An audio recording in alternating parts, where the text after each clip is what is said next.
I'm Ram from Rezero and I'm cosplaying her sa Howlers Manila 2.0. Samahan niyo ako!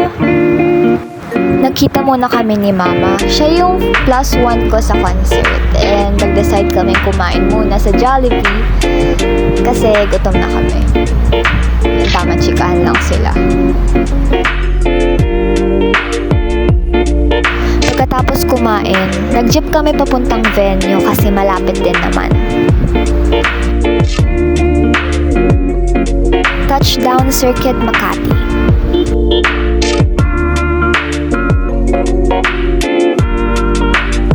I'm one of their invited cosplayer kaya sa SVIP kami pumasok. Upon entry, binigyan nila kami ng map, voucher, and syempre yung ticket.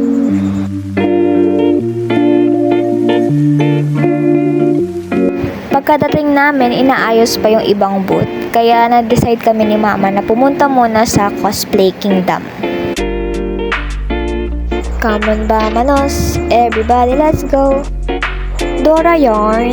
Pero yun pagkapasok namin, naabutan namin itong DJ na nagpa-play sa stage. May other activities din sa Cosplay Kingdom like interactive games. Pwede mo mapanood yung favorite content creator mo. OMG, sigang! Gusto ko si Crazy. And pwede mong isupport yung mga cosplayers. Nag-decide kami ni Mama na maglibot muna. And nag-participate din kami sa mga activities ng booth.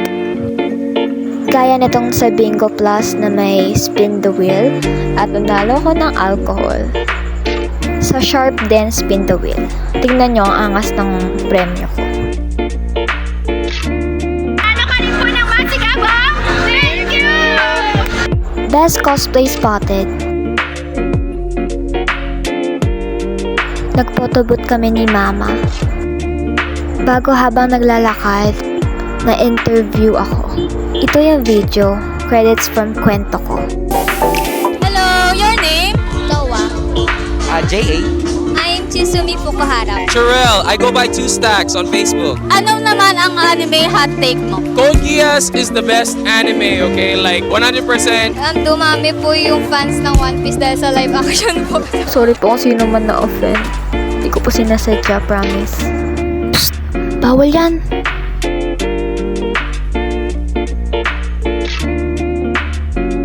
Na-curious kami ni Mama sa ganap dun sa main stage kaya nag-decide kaming pumunta na dun. And ito yung mga group na naabutan namin mag-perform. Enjoy!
After that, napag-decide na namin ni Mama na umuwi kasi nasakit yung ulo niya.